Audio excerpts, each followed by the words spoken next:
Beautiful. How's that? It's getting out there. I'll say. Hey guys, I hope everybody's doing fantastically well. I am losing my mind. Tiger Woods just birdied the first hole at East Lake in the FedEx Cup playoffs. Oh my gosh, he's got a 4-stroke lead. I'm about to lose my mind. I quit the game of golf for 4 years. I was inspired by Tiger Woods to give it another shot. And now look what's happened. I owe Tiger Woods so much. And I'm not above admitting when I make a mistake. I'll tell you, I was talking about his golf swing recently, and I was showing you guys a 3-wood that I felt he was like really kind of too steep on. And then somebody said, what if he's hitting a stinger? And I'm like, oh my God. You know, we all make mistakes. I think that's something that I wasn't even thinking about. So at any rate, Tiger Woods is on his way. And Mr. Woods, I hope that you win your 80th tournament, which will put you one behind Sam Snead for the all-time record. 81 is the record. Unbelievable what's happened. Okay, so let's get down to business. Guys, I haven't put up a lot of videos lately because I've been shooting a lot. Oh my gosh, I certainly have been as busy as I can be. I have had 2 lessons this week. Both of them have really, because I'm re-inspired. I've got a lot of work to do, and that's great. The first lesson was with Andy Brummer, and that's what this video is about, okay? Andy Brummer is the co-author of The Impact Zone with Bobby Clampett. Now, I'm going to tell you a quick story. I got to work with Bobby Clampett 10 years ago. How did Christo get to work with Bobby Clampett 10 years ago when he was a crappy golfer? But I was a great TV producer. I produced Rules of the Game for CBS Sports with Bobby Clampett, Nancy Lopez, and Bill McAtee.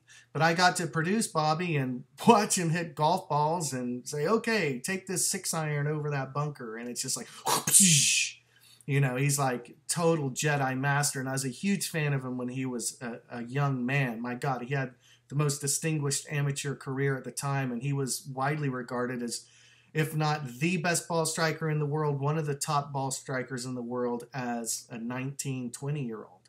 So at any rate, I got to work with Andy Brummer, who is now teaching at the sister course to Eaton Canyon, Altadena. These 2 9s make 118. We're one happy family. We work together. I'm going to start being at Altadena a little bit more, and I might start giving some lessons over there. But Andy Brummer's teaching there right now if you want to look him up, and I'll try and get his contact information in the content below in the description window. So at any rate, Andy's really, you know, he's worked with Greg McCatton. They're all a part of the same swing family, and they're golfing machine guys as well. So I've been a little scared of the golfing machine, but I'm going to crack it open. I think it's time. And, you know, this last go round with Andy and then to hang out with Greg, I've got a lot of great video content coming out this week, by the way, which is all going to lead up to the MSE Golf Weekend Getaway. This is going to be the best weekend ever. We're going to have an all-day intensive on Saturday. We're going to go through all the fundamentals you need to be able to swing a golf club properly. It's not that hard. You can get it in one day, but then you got to do the work. But if you do the work, it pays off. I got people writing me all the time. Just the other day, I got an email from a man who shot his first even par round of 36 on 9 holes. He was so excited, and I'm so proud of you. But without further ado, let's get into this lesson with Andy. He's going to talk to me a lot about lag and alignment. So I think that you might get something out of this. So I hope you hit them long and hit them straight.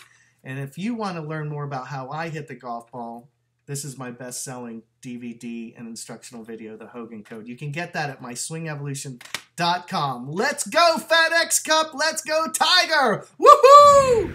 How you doing today? Hi. Thanks for coming out. My I appreciate it. It's not every day I get to hit some balls with a certified golfing machine instructor and Greg student, the whole 9 yards. Exactly. Co-author with Bobby Clampett of The Impact Zone. Very cool. Am I okay here? As I've mentioned, you know, I'm a big fan of Bobby Clampett. Yeah.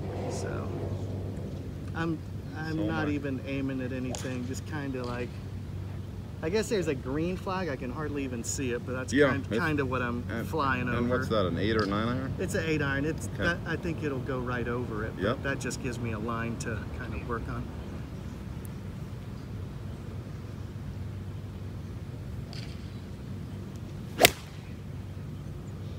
I'm Andy Brummer. I live about a mile from this golf course here in this is Altadena. I live right on the border in Pasadena. I'm a writer, a golf writer, also a poet and art writer, and a golf instructor. The pros like Trevino are hitting perfectly struck shots too, but they're hitting them a little bit obliquely, which gives it that little fade spin. Whereas the draw, you're getting the center of the club rotating with the center of the ball. Beautiful. I noticed that you're aligned a little bit right. You're a little close to your target line. Okay. Yeah. Do you have another club we could put down, or a couple of clubs? Well, you know, growing up as a kid, I think you're influenced by the swings you love to see. And to believe it or not, the first swing that really influenced me was Dave Marr, great player who became a great announcer, who I got to know through my golf writing. Years later, when Harvey Penick wrote his famous Little Red Book, he mentioned the 3 greatest swings he'd ever seen: Mickey Wright, Ben Hogan, and Dave Marr. I was shocked. Anyway, and then, of course, I love Nicklaus, Trevino, you know. Those were the model influences of mine. One shaft, this is your target line, right? Okay. And it's also what we call the plane line. So we're going to set you square to the target line and the plane line. They're not the same thing, but it's a little complicated to go into. The plane line would be the straight baseline of the inclined angle of your shaft, right? Mm-hmm. And so that's why the plane line will be the same here, but I could set up open to it or close to it, you see, or square to it. So we're going to set you up square to it just so you get your alignment right. Okay. Now we want your feet, hips, knees, hips, and shoulders are all in line with each other, right? And parallel to this target line. Yeah. Okay, so do you feel a little right from where you were before? I mean, left, that your body feels more. My feet definitely. Yeah. You know, see, now you're aligned, whereas before you were this way. See, you were angling to the right of it. So now hit one. Okay. Just out of curiosity, you're the second professional to tell me that recently. Yeah. Well, you know, it happens. I mean.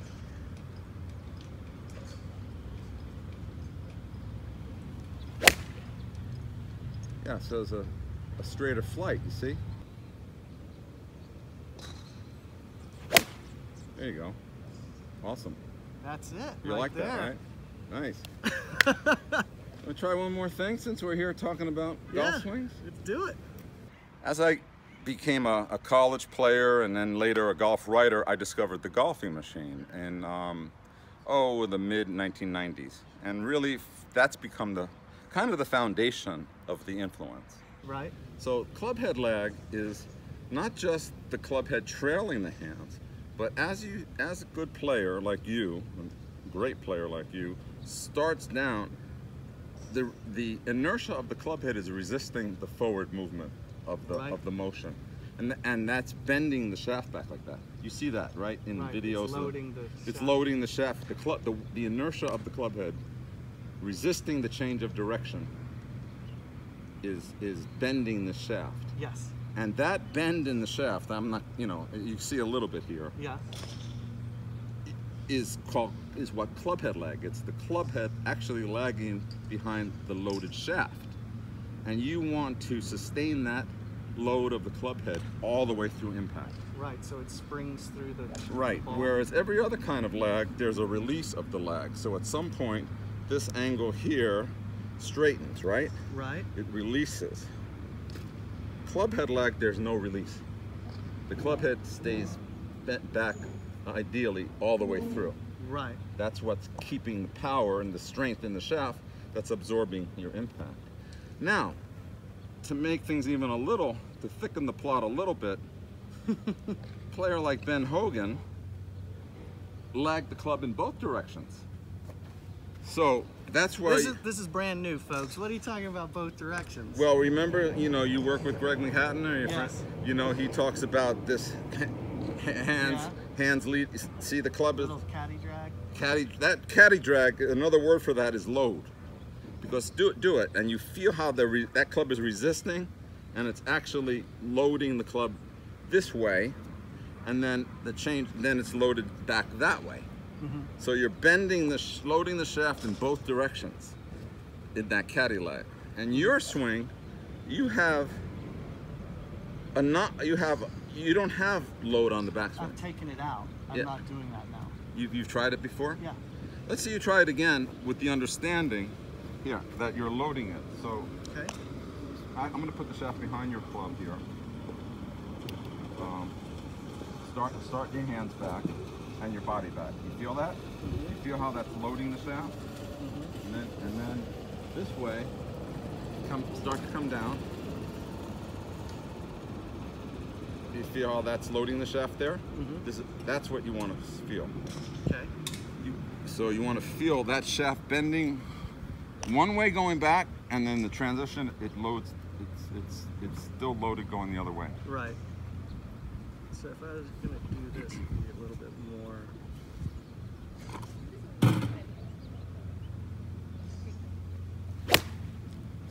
Yeah, and what's interesting is that you instinctively changed your hand position at address. To more middle. To more middle, because that gives you a chance to swing it back more. In golfing machine terms, this is called swinging versus hitting. And you're definitely a swinger, so you're swinging the club back more. Whereas now you have a hitter starts like this, and you have a non-lagging club head going back. See how that's not lagging? So that's a distinction that's new to me. I know that well Jack lined up more like this and the McLean guys, and I started to do that because I thought it would make things simpler. But Jack lined up more like that. Yeah. Now that, you know, so I know there's more than one way to do it, but I have kind of moved away from this. But that was a lovely shot. Yeah, I mean, I'm not suggesting you switch to it. I'm just Right. talking a little bit about what I'm seeing. Yeah, it's You've got, because, interesting. I mean, you know, and youthful Jack was a tremendous specimen, you know, I mean, and in addition to his hands being, he swung back very, very slowly. So he made up for the fact that he had a kind of non-lagging address by putting some lag in all the way back. Interesting. And then he lagged it like crazy coming down. But why fight, you know, why? Yeah. That looks great. See, now that's more of a swinging pattern all the way through. Okay. You were starting with a hitter's address and moving into a swinging pattern. So why not start with a swinger's address and stay with a swinger's pattern? I've always been confused about the swinger versus hitter. That's why I'm here. Can you tell me about the book you wrote with Bobby Clampett? Sure. It's called The Impact Zone, Mastering Golf's Moment of Truth. And I co-wrote this book with Bobby Clampett. It was published in 2007 or 8. And Bobby had made the discovery that there was too much emphasis on swing style in golf instruction and not enough on impact itself. He made this through his own playing career discoveries. And we had been friends and worked together in journalistic projects, and he asked me to help write a book that expressed that, and we came up with The Impact Zone.